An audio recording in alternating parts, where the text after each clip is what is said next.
तूफ़ानी मौसम में बात करते हैं एक तूफ़ानी बीमारी की जिसका नाम है सार्कोइडोसिस। तो मैंने तूफ़ानी क्यों कहा इस बीमारी को, क्योंकि इस बीमारी में शरीर का कोई भी अंग इन्वॉल्व हो सकता है, चाहे फिर आंखों से शुरू हो या लंग्स हो या हार्ट हो या इवन किडनी हो। और न्यूरोसार्कोइडोसिस और एक स्किन का सार्कोइडोसिस जिसे क्यूटेनियस सार्कोइडोसिस कहते हैं। कुछ अभी रिसेंट जो पेशेंट्स देखे हैं उनसे रिलेटेड मैं बताना चाहूँगा पहले आपको।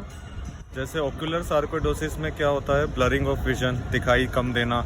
कई बार बहुत तेज़ी से मरीज की आंखों की रोशनी जाती रहती है, तो जब वो टेस्ट कराते हैं तब जाके पता चलता है, बायोप्सी होती है या ऑप्थेल में डॉक्टर को दिखाते हैं जाके कि एक सार्कोइड की भी संभावना हो सकती है। दूसरा जो लंग्स का या पल्मोनरी का इन्वॉल्वमेंट है, उसमें फेफड़े में मीडियास्टिनम जिसे हाइलर नोड भी कहते हैं हम, वहाँ पे गांठें हो जाती है और कई बार डॉक्टर्स इन्हें ट्यूबरकुलोसिस से कंफ्यूज भी करते हैं। इसलिए ये बीमारी को थोड़ा तूफ़ानी बीमारी बताया था मैंने, क्योंकि ट्यूबरकुलोसिस से और सार्कोइडोसिस में काफ़ी समानता होती है प्रेजेंटेशन में, और ट्रीटमेंट भी इनका कुछ एक दूसरे बीमारी को एक्सक्लूड करके ही शुरू किया जाता है। अब पल्मोनरी में लिम्फेटिक का इन्वॉल्वमेंट, लिम्फ नोड्स का होना, लिम्फेटिक नोड्यूल्स, पेरीलिम्फेटिक सबप्लूरल नोड्यूल्स का होना, ये सब चीज़ें इस तरीके की संभावना देती हैं कि सार्कोइडोसिस बीमारी हो सकती है। जहाँ जहाँ टीबी की बीमारी काफ़ी ज़्यादा पाई जाती है और धीरे धीरे इलाज ज़्यादा से ज़्यादा होता जा रहा है, वहाँ ऑटो इम्यून रिएक्शंस या इम्यून रिएक्शन की जो बॉडी में बनती हैं, उसे बाद में सार्कोइडोसिस नाम की बीमारी का जन्म होता है। रही बात रीनल किडनी का भी, एक अभी बीच में हमने रीनल सार्कोइडोसिस इन्वॉल्वमेंट भी देखा था जिसमें एक्यूट किडनी इंजरी थी, कैल्शियम लेवल 15 के भी पार था, आमतौर पे 10 होता है जैसे, और साथ क्रिएटिनिन लेवल भी बढ़ा हुआ था। तो कई बार ये एक्यूट इंजरी भी कर देती हैं, एक्यूट ऑर्गन इन्वॉल्वमेंट करती हैं। जब कार्डियक का इश्यूज होते हैं तो उसमें पेशेंट की धड़कन तेज़ होना, एरिथमिया जिसे हम बोलते हैं, या कभी कभी हार्ट फेलियर जैसी संभावना 20 से 40 साल की उम्र के इंसान में, तब भी यह देखा जाता है कि क्या पता सार्कोइड की बीमारी ना हो।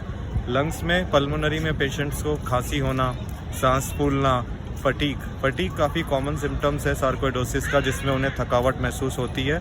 अब इनके टेस्ट के बारे में बात करें तो एक सीरम एस लेवल नाम का टेस्ट होता है, जिसमें जो बढ़ा रहे लेवल तो सार्कोइड की संभावना हो सकती है।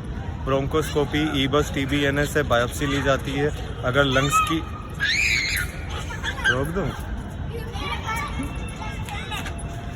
Sorry for the interruption.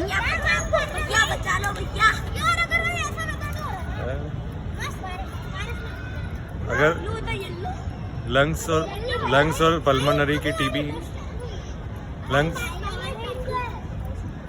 Lungs और पल्मोनरी में मीडियास्टिनल नोड की बस TBNS से FNAC या बायोप्सी जो ली जाती है, उसमें ग्रेनुलोमेटस इन्फ्लेमेशन होना जो नॉन नेक्रोटिक है, यानी नेक्रोसिस नहीं होना, वो सार्कोइडोसिस की तरफ ले जाता है। तो ओवरऑल सार्कोइडोसिस को डायग्नोस करने में ओवरऑल फुल पिक्चर देखनी होती है कि क्या क्या ऑर्गन इन्वॉल्व है। सिर्फ एक आइसोलेटेड आप नहीं सोच सकते, उसमें मल्टी ऑर्गन्स हमेशा ध्यान रखनी होती है, और उस हिसाब से इस बीमारी को डायग्नोस करते हैं। क्यूटेनियस सार्कोइडोसिस में देखा जाए तो कुछ नोड्यूल्स ऐसे स्किन में निशान आते जाते रहते हैं, पड़ते रहते हैं। उसके लिए आप टॉपिकल स्टेरॉइड्स का इस्तेमाल कर सकते हैं रिड्यूस करने में। और बीमारी का जो ओवरऑल इलाज है वो मोस्टली एंटी इन्फ्लेमेटरी ड्रग्स पर डिपेंड करता है, जैसे कि स्टेरॉइड थेरेपी है, और स्टेरॉइड के साथ साथ जो स्टेरॉइड स्पेयरिंग ड्रग्स हैं, हाइड्रोक्सीक्लोरोक्विन, मेथोट्रेक्सेट, इन सब का भी उपयोग आप डॉक्टर्स करते हैं या आपके जो भी डॉक्टर हैं उनको यूज़ करते हैं, ताकि बीमारी को कंट्रोल में रखा जा सके और मरीज़ की कोई भी ऑर्गन डैमेज इस तरीके की संभावना ना हो।